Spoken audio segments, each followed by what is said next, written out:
Audio Jungle. Hello साथियों, नमस्कार। Second grade शिक्षक भर्ती परीक्षा 2026 से और आज की इस सीरीज में हम सामाजिक विज्ञान से संबंधित महत्वपूर्ण कुल 300 क्वेश्चन यहाँ पर कवर करेंगे। साथियों, कुल 300 क्वेश्चन यहाँ पर देखने वाले हैं। वन लाइनर क्वेश्चन होंगे ये, और सभी क्वेश्चन अति महत्वपूर्ण है। परीक्षा में पूछी जाने वाली संभावित क्वेश्चन यहाँ पर ऐड किए गए हैं। संपूर्ण सिलेबस का कवरेज हम यहाँ पर करने जा रहे हैं। यहाँ पर साथियों छोटे क्वेश्चन होंगे और बड़ा फायदा आपको होने वाला है। रिवीजन के लिए ये सीरीज महत्वपूर्ण है और तैयारी अभी से सफलता पक्की।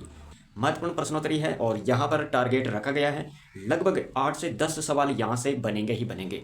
तो इस सीरीज को लास्ट तक जरूर देखिएगा। हम कंटिन्यू इस तरह की सीरीज आपके लिए लेकर आते रहेंगे जब तक एग्जाम पास में नहीं आ जाता।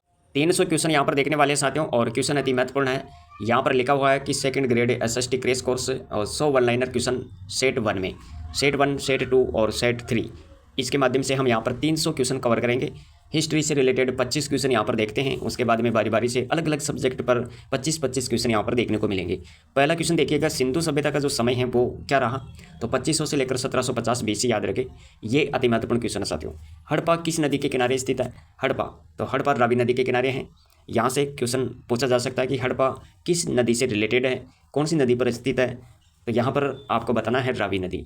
मोहनजोदाड़ो का अर्थ की बात करें तो यहाँ पर देखो, मोहनजोदाड़ो का अर्थ क्या होता है? तो मृतकों का टीला। मोहनजोदाड़ो का अर्थ होता है मृतकों का टीला। वैदिक काल के जो लोग थे वो किस भाषा का प्रयोग करते थे? यहाँ पर आपको बताना है संस्कृत। आर्य कहाँ से आए माने जाते हैं? आर्यों से रिलेटेड क्षेत्र विशेष की बात करें तो मध्य एशिया आपको यहाँ पर ध्यान रखना है। अगला क्वेश्चन देखेंगे, इसी प्रकार का क्वेश्चन है साथियों, महत्वपूर्ण क्वेश्चन। महावीर स्वामी का जन्म कब हुआ था? 599 बीसी याद रखें। बुद्ध का जन्म की बात करें तो 563 बीसी। बुद्ध को ज्ञान की प्राप्ति हुई थी बोध गया में। मौर्य वंश का संस्थापक की बात करें तो चंद्रगुप्त है। अशोक का जो धर्म उसकी बात करें तो यहाँ पर बौद्ध धर्म याद रखेगा। गुप्त काल किस लिए प्रसिद्ध है? तो यहाँ स्वर्ण युग, स्वर्ण युग कहते हैं इसको। तो गुप्त काल किस लिए प्रसिद्ध है? स्वर्ण युग के कारण। आर्यभट्ट किस क्षेत्र से जुड़े थे? गणित से, यानी गणित के नाम से ये जाने जाते हैं। गणित के क्षेत्र में इनका योगदान रहा, तो यहाँ पर यह भी आपको ध्यान रखना है। आर्यभट्ट किस क्षेत्र से जुड़े थे? गणित, गणितज्ञ थे ये। इसके बाद में बात करें यहाँ पर हर्षवर्धन की राजधानी, हर्षवर्धन की राजधानी क्या रही? कन्नौज। तराइन का युद्ध किसके बीच हुआ था? तो पृथ्वीराज चौहान और मोहम्मद गौरी के बीच में हुआ था साथियों। दिल्ली सल्तनत का संस्थापक कौन था? कुतुबुद्दीन ऐबक। मुगल वंश का संस्थापक बाबर। इसी प्रकार यहाँ पर देखेंगे अगला क्वेश्चन, और क्वेश्चन क्या है? अकबर का नवरत्न, अकबर का नवरत्न कोई एक। तो यहाँ पर देखो बीरबल जो सबसे ज़्यादा चर्चित है, बीरबल। शाहजहाँ ने क्या बनाया था? शाहजहाँ ने क्या बनाया था? ताजमहल बनाया था, ताजमहल याद रखें। और औरंगजेब का धर्म कौन सा है? इस्लाम धर्म है इनका। प्लासी का युद्ध कब हुआ था? प्लासी का युद्ध की बात करें तो प्लासी का युद्ध 1757 में हुआ था। 1857 विद्रोह किस नाम से जाना जाता है? 1857 का विद्रोह किस नाम से जाना जाता है? तो प्रथम स्वतंत्रता संग्राम याद रखें। अगला क्वेश्चन है, कांग्रेस की स्थापना कब हुई थी? 1885 में। कांग्रेस की स्थापना 1885 में हुई थी साथियों। क्वेश्चन है, गांधी जी का पहला आंदोलन, गांधी जी ने जो पहला आंदोलन किया था वो कौन सा था? तो चंपारण आंदोलन आपको ध्यान रखना है। नमक आंदोलन की बात करें तो यहाँ पर 1930 में। भारत स्वतंत्र कब हुआ था? 1947 में। ये 25 क्वेश्चन हमने यहाँ पर देखे साथ। 26 नंबर का क्वेश्चन है साथियों। यहाँ पर देखो क्वेश्चन क्या है, ज्योग्राफी से रिलेटेड 25 क्वेश्चन यहाँ पर देखेंगे। पृथ्वी का आकार, पृथ्वी का आकार, तो यहाँ पर आपको याद रखना है जियोड, जियोड। इसके बाद में है पृथ्वी की परतें, पृथ्वी की परतें की बात करें तो यहाँ पर 3 परतों का नाम याद रखें। 3 परतें कौन कौन सी है? तो ये आप यहाँ पर देख सकते हैं। 28 नंबर का क्वेश्चन है, सबसे बड़ा महासागर कौन सा है? सबसे बड़ा महासागर की बात करें तो प्रशांत महासागर आपको याद रखना है। भारत का स्थान की बात करें तो यहाँ पर देखो उत्तरी गोलार्ध में भारत का स्थान है। कर्क रेखा भारत से गुजरती है, क्या ये सही है? कर्क रेखा भारत से गुजरती है, हाँ, कर्क रेखा भारत से गुजरती है। मानसून किससे जुड़ा है? मानसून हवाओं से। सबसे लंबी नदी कौन सी है? भारत की बात करें तो भारत में जो सबसे लंबी नदी है साथियों वो है गंगा, गंगा नदी याद रखें। और ब्रह्मपुत्र कहाँ से निकलती है? ब्रह्मपुत्र का उद्गम स्थल याद रखें तिब्बत से निकलती है ये। थार का मरुस्थल की बात करें तो ये राजस्थान में है। सबसे ऊंचा पर्वत एवरेस्ट है। और हिमालय का जो प्रकार है साथियों, हिमालय का कौन सा प्रकार है? यहाँ आपको याद रखना है हिमालय का प्रकार 90 पर्वत। भारत में कितने राज्य हैं? 28 राज्य हैं। राजधानी नई दिल्ली है। सबसे बड़ा राज्य कौन सा है? राजस्थान है। क्षेत्रफल की दृष्टि से सबसे बड़ा राज्य राजस्थान है। इसके बाद में यहाँ पर देखेंगे सबसे छोटा राज्य कौन सा है? गोवा याद रखें। यहाँ पर जलवायु क्या है? जो लंबे समय का जो मौसम होता है वह जलवायु है। लंबे समय का मौसम, जलवायु। वनस्पति का प्रकार आपको बताना है, तो वनस्पति का जो प्रकार है वो है उष्णकटिबंधीय। नील नदी का यहाँ पर आपको बताना है संबंध है, नील नदी का संबंध आपको यहाँ पर बताना है, तो अफ्रीका आपको याद रखना है, अफ्रीका। इसके बाद में अगला क्वेश्चन देख लेते हैं यहाँ पर, सहारा मरुस्थल, सहारा मरुस्थल अफ्रीका। विश्व की सबसे लंबी नदी, तो विश्व की सबसे लंबी नदी की बात करें तो नील नदी है साथियों। विश्व की सबसे लंबी नदी कौन सी है? नील नदी। पृथ्वी का उपग्रह, पृथ्वी का उपग्रह है चंद्रमा। सूर्य से दूरी, तीसरा ग्रह यानी पृथ्वी। दिन रात किससे बनते हैं? दिन रात घूर्णन, दिन रात किससे बनते हैं? घूर्णन से बनते हैं साथियों, तो ये भी आपके लिए महत्वपूर्ण है। इसी प्रकार यहाँ पर देख लेते हैं ऋतुएं किससे बनती है, तो परिक्रमण, ऋतुएं परिक्रमण से बनती है। मानचित्र क्या है? पृथ्वी का चित्र ही मानचित्र है। अब यहाँ पर देखेंगे पॉलिटी के क्वेश्चन, 25 क्वेश्चन यहाँ पर देखने वाले हैं साथियों। सबसे संविधान लागू हुआ था, संविधान कब लागू हुआ? 26 जनवरी 1950 को। प्रस्तावना क्या है? प्रस्तावना यानी संविधान की भूमिका है। राष्ट्रपति कौन होता है? तो यहाँ पर आपको याद रखना है राज्य प्रमुख। इसके बाद में यहाँ पर देखें प्रधानमंत्री, ये सरकार प्रमुख है। संसद और दो सदन यहाँ पर कौन कौन से हैं? राज्यसभा और लोकसभा, ये आपको यहाँ पर याद रखना है। लोकसभा सदस्यों की बात करें तो यहाँ पर 543 लोकसभा के सदस्य हैं। यहाँ पर देखिए राज्यसभा क्या है? स्थायी है। राज्यसभा क्या है? स्थायी है, बिल्कुल सही है, राज्यसभा स्थायी है। मतदान आयु जो है वो 18 वर्ष दी गई है। मौलिक अधिकार की बात करें तो 6 मौलिक अधिकार हैं। डीपीएसपी क्या है? ये नीति निर्देशक तत्व है, डीपीएसपी। अगला है संविधान के निर्माता की बात करें तो डॉक्टर अंबेडकर, डॉक्टर अंबेडकर का नाम याद रखें। और भारत कैसा देश है? भारत गणराज्य देश है। संघीय व्यवस्था की बात करें तो संघीय व्यवस्था केंद्र और राज्य से मिलकर बनती है संघीय व्यवस्था। संघीय व्यवस्था है केंद्र व राज्य। राज्यपाल की बात करें तो यहाँ पर राज्यपाल, राज्यपाल है राज्य प्रमुख है। इसके बाद में सीएम, सीएम क्या है? राज्य सरकार का प्रमुख, राज्य सरकार प्रमुख है। इसके बाद में देखो यहाँ पर पंचायत राज, पंचायत राज ग्रामीण शासन के लिए पंचायत राज, ये आप यहाँ पर देखेंगे। और नगर निगम की बात करें तो ये शहरों के लिए है नगर निगम, शहरी शासन, शहरी शासन के लिए नगर निगम, और ग्रामीण शासन के लिए पंचायती राज। इसके बाद में यहाँ पर न्यायपालिका की बात करें तो न्यायपालिका, न्याय देने वाली होती है ये न्यायपालिका। और सर्वोच्च न्यायालय की बात करें तो यहाँ पर सर्वोच्च न्यायालय, सर्वोच्च न्यायालय की बात करें तो साथियों याद रखना है ये शीर्ष अदालत है। हाई कोर्ट की बात करें तो ये राज्य स्तर पर होता है हाई कोर्ट। और आरटीआई क्या है? आरटीआई यानी सूचना का अधिकार। इसके बाद में यहाँ पर देखिए चुनाव आयोग, चुनाव आयोग क्या करता है? चुनाव कराता है। विधानसभा के अध्यक्ष की बात करें तो राजेंद्र प्रसाद का नाम याद रखें, राजेंद्र प्रसाद। इसके बाद में राष्ट्रीय चिन्ह की बात करें तो राष्ट्रीय चिन्ह है अशोक स्तंभ। राष्ट्रीय गान जनगण मन। इसके बाद में यहाँ पर अर्थशास्त्र से संबंधित क्वेश्चन हम देखेंगे यहाँ पर, तो इकोनॉमी के क्वेश्चन है यहाँ पर साथियों, तो 76 से 100 यानी 25 क्वेश्चन है। अर्थशास्त्र किसे कहते हैं? तो ये है संसाधनों का अध्ययन, जिसमें संसाधनों का अध्ययन किया जाता है वो अर्थशास्त्र है। मुद्रा क्या है? मुद्रा रुपया है। आरबीआई, आरबीआई केंद्रीय बैंक है। इसके बाद में यहाँ पर देखो बैंक का जो कार्य होता है वो क्या होता है? जमा और ऋण, जमा या ऋण, ये याद रखें। जीडीपी क्या है? जीडीपी, जीडीपी यानी कुल उत्पादन। इसके बाद में जीएनपी की बात करें तो ये राष्ट्रीय उत्पादन से रिलेटेड है, राष्ट्रीय उत्पादन है। और यहाँ पर प्राथमिक सेक्टर की बात करें तो प्राथमिक जो सेक्टर है वो है कृषि। द्वितीय की बात करें तो उद्योग है। और तृतीय की बात करें तो यहाँ पर सेवाएं, तृतीय की बात करें तो यहाँ पर सेवाएं याद रखें। प्रथम कृषि, दूसरा उद्योग और तीसरा सेवाएं। और बेरोजगारी की बात करें तो ये क्या है? तो ये है काम का अभाव। जहाँ पर काम का अभाव पाया जाए वहाँ पर क्या है? बेरोजगारी, बेरोजगार लोग हैं।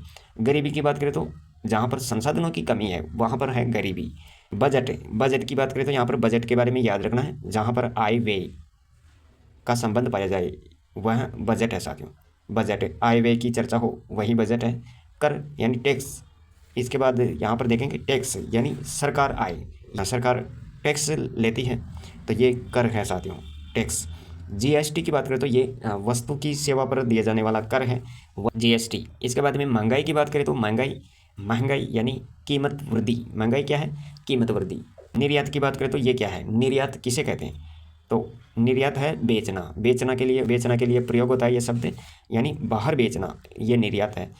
और यहीं पर अपन बात करें, यहाँ पर अपन बात करें साथियों आयात की, तो आयात क्या है? आयात के बारे में आपको याद रखना है। आयात है बाहर से खरीदना, बाहर से कोई वस्तु खरीद रहे हैं तो इसका मतलब आयात है।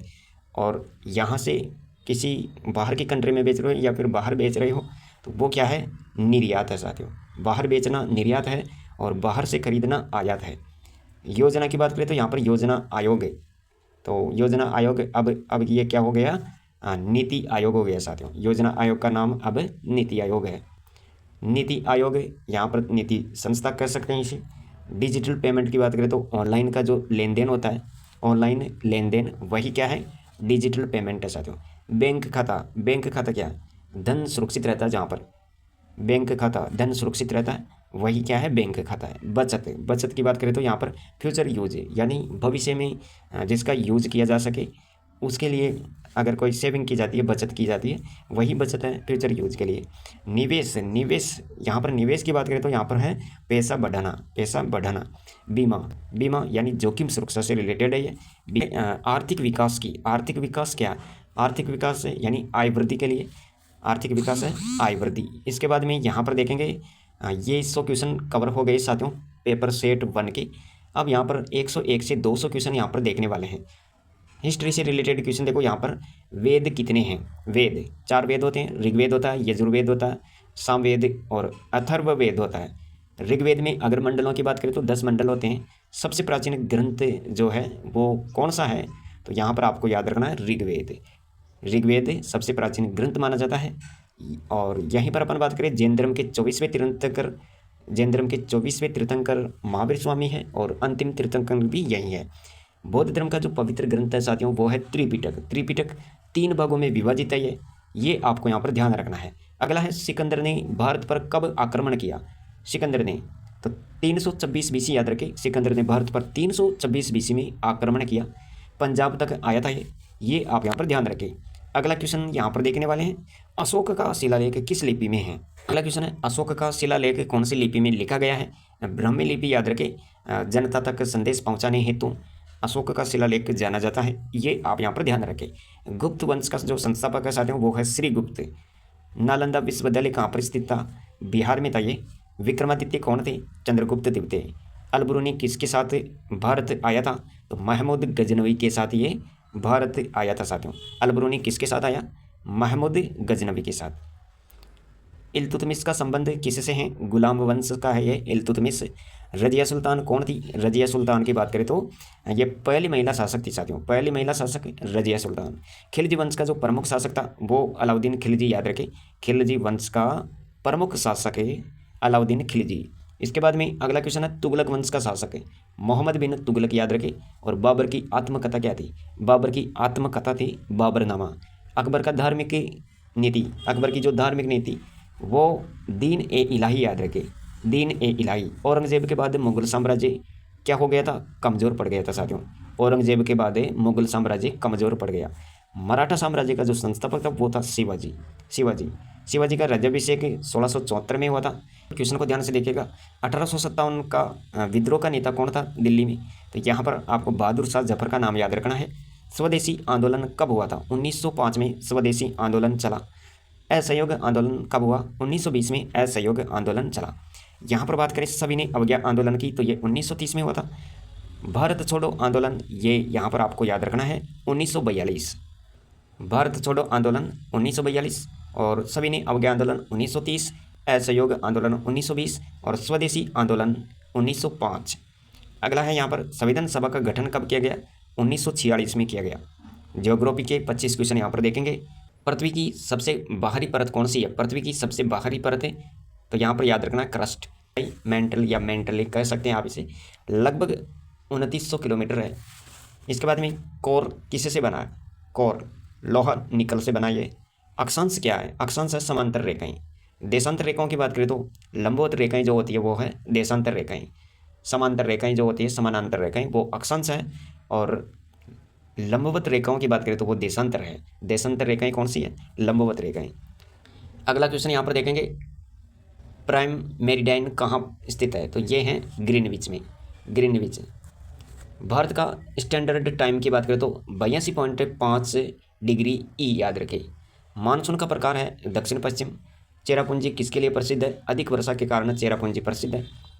कावेरी नदी कहाँ पर स्थित है, ये दक्षिणी भारत में आती है कावेरी नदी। और डेल्टा कहाँ पर बनता है, नदी के मुहाने पर डेल्टा बनता है। पठार किसको कहते हैं, पठार क्या है, ऊंचा समतल क्षेत्र, उसे ही क्या कहते हैं, पठार कहते हैं। दक्कन का पठार की बात करें तो ये दक्षिण भारत में आता है। ब्लैक सोयल कहाँ पर स्थित है, ये महाराष्ट्र में है।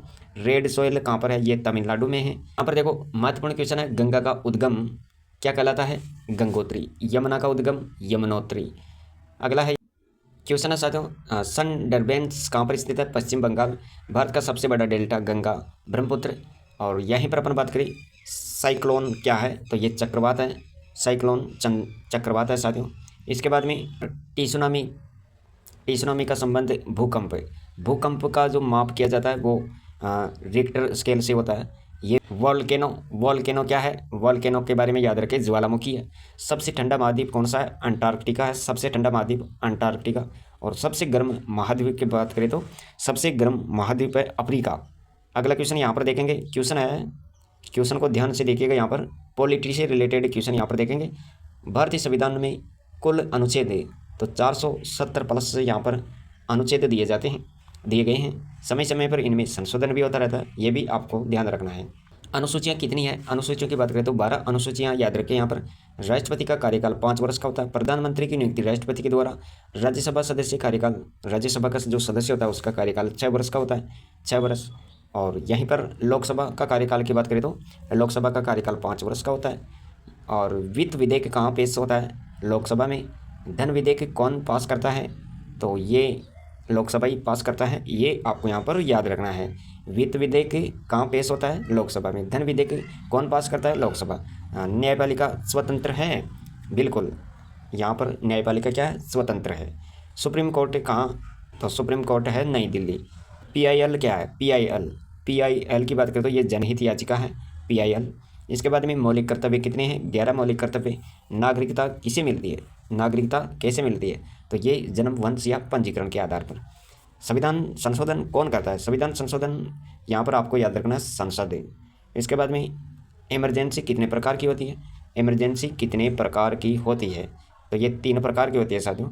राष्ट्रीय आपातकाल, ये युद्ध आक्रमण से रिलेटेड है। जब युद्ध होता है, आक्रमण होता है, तब राष्ट्रीय आपातकाल होता है। इसके बाद में यहाँ पर देखेंगे साथियों, अगला क्वेश्चन है, क्वेश्चन यहाँ पर क्या है, राज्य आपातकाल। राज्य आपातकाल की बात करें तो ये राष्ट्रपति शासन से संबंधित है। वित्तीय आपातकाल की बात करें, ये आर्थिक संकट से संबंधित है।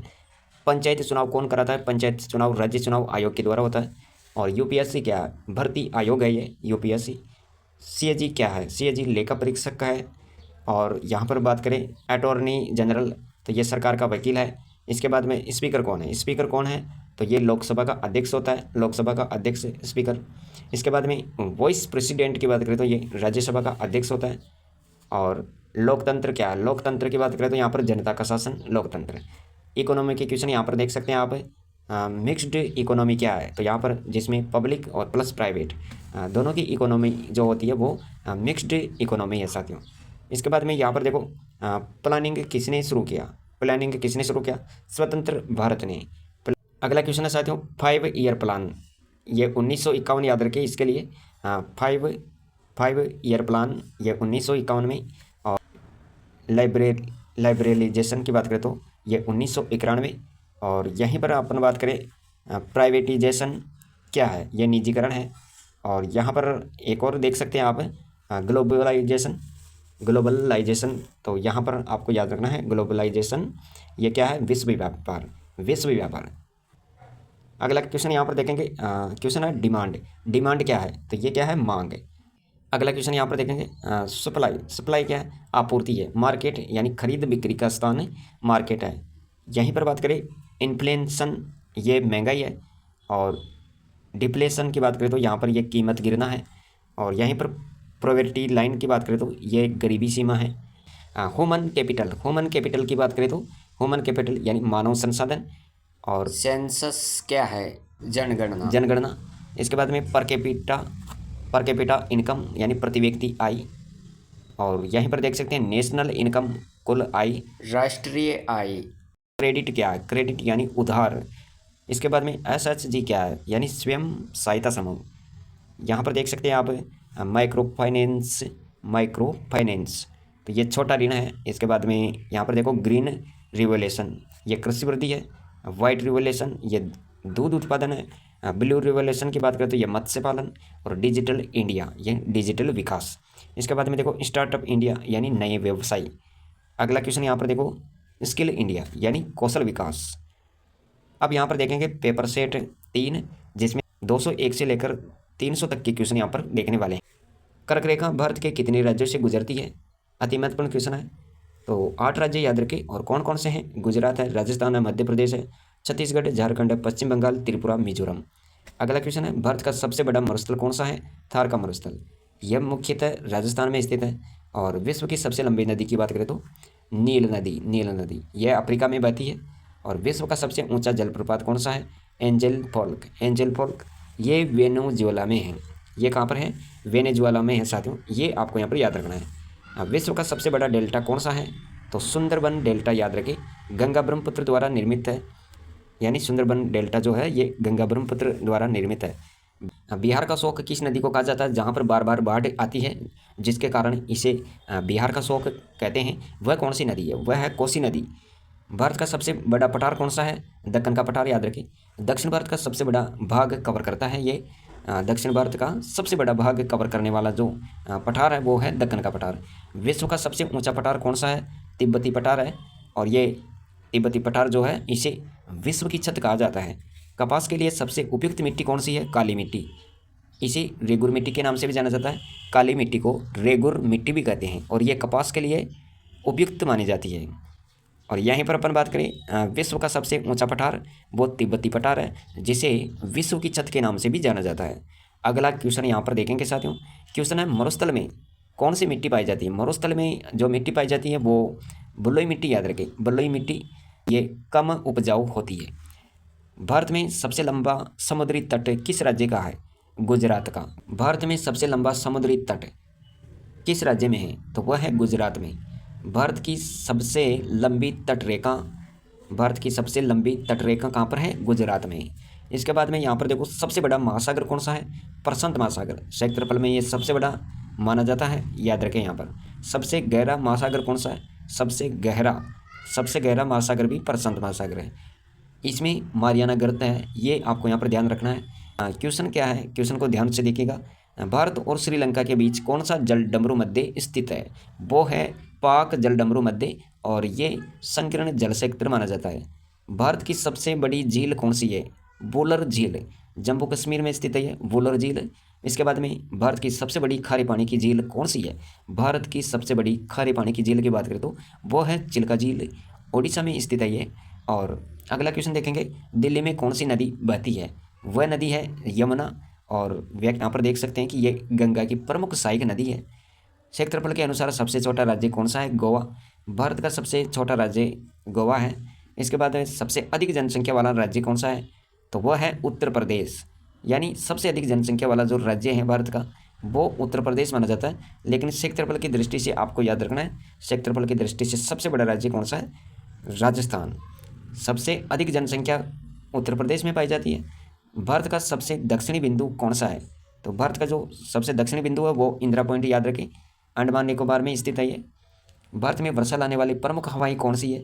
तो भारत में वर्षा लाने वाली प्रमुख हवाएं दक्षिण पश्चिम मानसून से होती है। मुख्य वर्षा का स्रोत माना जाता है ये। पिंक सिटी किसे कहते हैं? पिंक सिटी जयपुर को कहते हैं। गुलाबी इमारतों के कारण इसे पिंक सिटी के नाम से जाना जाता है। अगला क्वेश्चन है, भारत का सबसे ठंडा स्थान कौन सा है? तो भारत का सबसे ठंडा स्थान की बात करें तो यहाँ पर आपको याद रखना है जो लद्दाख में स्थित है, द्रास। इसके बाद में अगला क्वेश्चन है, भारत की सबसे ऊंची चोटी कौन सी है? कंचनजंगा। भारत की सबसे ऊंची चोटी कंचनजंगा याद रखें, सिक्किम में स्थित है। किस राज्य में भारत की सबसे ऊंची चोटी स्थित है? कंचनजंगा, जो कि ये सिक्किम में है। भारत चीन के बीच कौन सी पर्वत श्रृंखला है? तो हिमालय याद रखें। भारत चीन के मध्य हिमालय पर्वत है, हिमालय श्रृंखला है, और ये प्राकृतिक सीमा है ये। इसके बाद में आगे देखते हैं, गंगा नदी का उद्गम कहाँ से होता है? तो गंगोत्री याद रखें, गंगोत्री ग्लेशियर से गंगा नदी का उद्गम माना जाता है। भागीरथी के रूप में ये शुरू होती है। और यमुना नदी का उद्गम की बात करें तो ये यमुनोत्री, प्रमुख सहायक नदी यहाँ पर आपको याद रखना है, यमुनोत्री। और खनिजों में समृद्ध पठार कौन सा है? समुद्रों में समृद्ध पठार कौन सा है? तो वह छोटा नागपुर पठार याद रखें, और खनिज भंडार के लिए जाना जाता है। इसके बाद में यहाँ पर देख लेते हैं, भारत में सबसे अधिक चाय उत्पादन। तो भारत में सबसे अधिक चाय उत्पादन की बात करें तो असम राज्य में होता है, प्रमुख चाय उत्पादक राज्य है ये। भारत में सबसे अधिक कॉफी उत्पादन कहाँ पर होता है? ये कर्नाटक में होता है। और व्याख्या याद रखें, प्रमुख कॉफी राज्य माना जाता है ये। अब यहाँ पर देखेंगे इतिहास से रिलेटेड महत्वपूर्ण क्वेश्चन 231 से लेकर 260 तक यहाँ पर ये क्वेश्चन होने वाले हैं। मौर्य साम्राज्य के संस्थापक कौन है? तो चंद्रगुप्त मौर्य। चाणक्य की सहायता से अशोक के दादा कौन थे? अशोक के दादा चंद्रगुप्त मौर्य साम्राज्य के संस्थापक थे। किस युद्ध ने अशोक का जीवन बदल दिया? तो वह कलिंग का युद्ध है। इसके बाद बौद्ध धर्म अपनाया था कौन? अशोक। यहाँ पर अर्थशास्त्र के लेखक की बात करें तो चाणक्य याद रखें, प्राचीन राजनीतिक ग्रंथ है ये अर्थशास्त्र। इसके बाद देखो यहाँ पर गुप्त साम्राज्य के संस्थापक कौन थे? गुप्त साम्राज्य के संस्थापक चंद्रगुप्त प्रथम। स्वर्ण युग की शुरुआत यहाँ से होती है साथियों, गुप्त साम्राज्य से। क्वेश्चन यहाँ पर आपको देखना है 236 नंबर का क्वेश्चन है समुद्रगुप्त। समुद्रगुप्त भारत का नेपोलियन है। और सैन्य विजय यहाँ पर आपको ध्यान रखना है कुमारगुप्त। कुमारगुप्त नालंदा विश्वविद्यालय शिक्षा केंद्र से रिलेटेड है ये। कुमारगुप्त का संबंध किससे है? नालंदा विश्वविद्यालय, यानी शिक्षा केंद्र है नालंदा विश्वविद्यालय। यहाँ पर बात करें बहादुर शाह जफर की, तो ये अंतिम मुगल सम्राट है। बाबर की बात करें तो बाबर मुगल साम्राज्य का संस्थापक है, 1526 याद रखें। बाबर इब्राहिम लोदी को हराया था, बाबर ने इब्राहिम लोदी को हराया। शाहजहाँ यानी ताजमहल निर्माता है ये। इसके बाद में बैरम खान का नाम याद रखें। अकबर का ये क्या था? संरक्षक। अकबर यानी दीन ए इलाही। समर्थ रामदास की बात करें तो ये शिवाजी के गुरु है। शिवाजी मराठा साम्राज्य से रिलेटेड है। गांधी जी असहयोग आंदोलन से संबंधित है, इन्होंने असहयोग आंदोलन चलाया था। गांधी जी ने एक नारा दिया था, वो था करो या मरो। ए.ओ. ह्यूम की बात करें तो ए.ओ. ह्यूम कांग्रेस की स्थापना करने वाले व्यक्ति थे ये। लॉर्ड बेटिंग की बात करें तो ये पहला गवर्नर जनरल था साथियों। राजगोपालाचारी की बात करें तो यह अंतिम गवर्नर जनरल माना जाता है। राजगोपालाचारी अंतिम governor general. Doctor Rajendra Prasad की बात कर लेते हैं, ये प्रथम राष्ट्रपति थे डॉक्टर राजेंद्र प्रसाद। नेहरू की बात करें तो यहाँ पर ये प्रथम प्रधानमंत्री थे। 15 अगस्त 1947 को स्वतंत्रता प्राप्त हुई। 26 नवंबर 1949 की बात करें तो संविधान अंगीकृत किया गया 26 नवंबर 1949 को। अति महत्वपूर्ण क्वेश्चन है साथियों, याद रखें संविधान अंगीकृत कब किया गया? 26 नवंबर 1949 को। अगला क्वेश्चन यहाँ पर देखो, संविधान कब लागू किया गया था? संविधान तो यहाँ पर 26 जनवरी 1950 याद रखें। संविधान अंगीकृत संविधान लागू कब किया गया? संविधान लागू हुआ था 26 जनवरी 1950 को। और संविधान को अंगीकृत किया गया था 26 नवंबर 1949 को। अगला क्वेश्चन यहाँ पर देखने वाले हैं राज्य व्यवस्था से संबंधित 261 से 280 तक के क्वेश्चन यहाँ पर कवर करेंगे। तो देखते हैं ध्यान से। अगला क्वेश्चन है यहाँ पर भारत का प्रमुख कौन है? भारत का प्रमुख तो राष्ट्रपति है, संवैधानिक प्रमुख माना जाता है। वास्तविक कार्यपालिका कौन है? वास्तविक कार्यपालिका प्रधानमंत्री हो गया यहाँ पर। और ये क्या करता है? सरकार चलाता है। वास्तविक कार्यपालिका सरकार चलाता है। याद रखें संसद का निचला सदन कौन सा है? संसद का निचला सदन लोकसभा है और जनता द्वारा चुना जाता है, याद रखें। और क्वेश्चन ऊपरी सदन की बात करें तो वह है राज्यसभा। स्थायी सदन माना जाता है राज्यसभा को। इसके बाद में लोकसभा की कुल सीटों की बात करें तो पर 543 याद रखें। निर्वाचित सदस्यों की बात करें तो यहाँ पर निर्वाचित सदस्य 543 है। हाँ, क्वेश्चन है राष्ट्रपति आयु। राष्ट्रपति की आयु होनी चाहिए यहाँ पर 35 वर्ष। पीएम के लिए आयु होनी चाहिए 25 वर्ष। और पीएम की नियुक्ति कौन करता है? राष्ट्रपति करता है। अनुच्छेद 14 समानता से संबंधित है, समानता है इसमें। अनुच्छेद 17 की बात करें तो ये अस्पृश्यता समाप्त करने से रिलेटेड है। अनुच्छेद 17। अधिकारों की बात करें तो यूएसए से अधिकार लिए गए। डीपीएसपी की बात करें तो ये आयरलैंड से लिए गए थे। आपातकाल शब्द जो है ये जर्मनी से। और 8वीं अनुसूची में 22 भाषाएँ शामिल की गई। 8वीं अनुसूची में 22 भाषाएँ शामिल की गई। अनुच्छेद 280 की बात करें तो वित्त आयोग से संबंधित है। तो ये हमने यहाँ पर क्वेश्चन कवर किए हैं 275। अगला क्वेश्चन यहाँ पर देखते हैं अर्थशास्त्र से संबंधित है। 281 नंबर का क्वेश्चन देखो, अर्थशास्त्र क्या है? तो अर्थशास्त्र है अर्थव्यवस्था का जिसमें अध्ययन किया जाता है उसे अर्थशास्त्र कहते हैं। उत्पादन व उपभोग इसमें होता है, यानी अर्थशास्त्र में उत्पादन व उपभोग दोनों का अध्ययन यहाँ पर देखने को मिलता है। अर्थव्यवस्था का अध्ययन यहाँ पर याद रखें। अर्थशास्त्र क्या है? जिसमें अर्थव्यवस्था का अध्ययन होता है, जिसमें उत्पादन व उपभोग का संबंध पाया जाता है, उसे अर्थव्यवस्था का अध्ययन या फिर अर्थशास्त्र कहते हैं। अति महत्वपूर्ण है, यहाँ से क्वेश्चन जरूर बन सकता है। अर्थशास्त्र का जनक पूछा जाए तो एडम स्मिथ का नाम याद रखें। इसके बाद में जीडीपी क्या है? तो ये कुल उत्पादन से रिलेटेड है। आर्थिक विकास का माप इससे होता है जीडीपी। जीडीपी यानी आर्थिक विकास का माप है। अगला क्वेश्चन है साथियों, मुद्रास्फीति क्या है? तो कीमतों में वृद्धि ही क्या है? मुद्रास्फीति है। क्रय शक्ति का घटना क्या है? कीमतों में वृद्धि का होना, जिसे मुद्रास्फीति के नाम से जाना जाता है। अपस्फीति की बात करें तो यहाँ पर कीमतों में गिरावट होती है, तो वो क्या है? अपस्फीति है। यानी मुद्रास्फीति का ये क्या होता है? ये उल्टा होता है। अब यहाँ पर देखो अगला जो क्वेश्चन है साथियों, बैंकिंग। बैंकिंग जिसमें क्या होता है? रुपया जमा होता है, ऋण वगैरह, ये याद रखें। आरबीआई यानी केंद्रीय बैंक है ये। मुद्रा की बात करें तो रुपया है। बजट, आय व्यय, कर यानी सरकारी आय, और प्रत्यक्ष कर, आयकर। यहाँ पर आपको याद रखना अप्रत्यक्ष कर जीएसटी ये वस्तु पर लगता है या फिर किसी सेवा पर लगाया जा सकता है। अप्रत्यक्ष कर है साथियों जीएसटी। प्रत्यक्ष कर आयकर है, और कर सिर्फ सरकारी आय है। बजट की बात करें तो आय व्यय दोनों याद रखें, और मुद्रा में रुपया याद रखें। इसके बाद में गरीबी। गरीबी मूल ज़रूरतों की कमी होती है, तो वो क्या है? गरीबी है।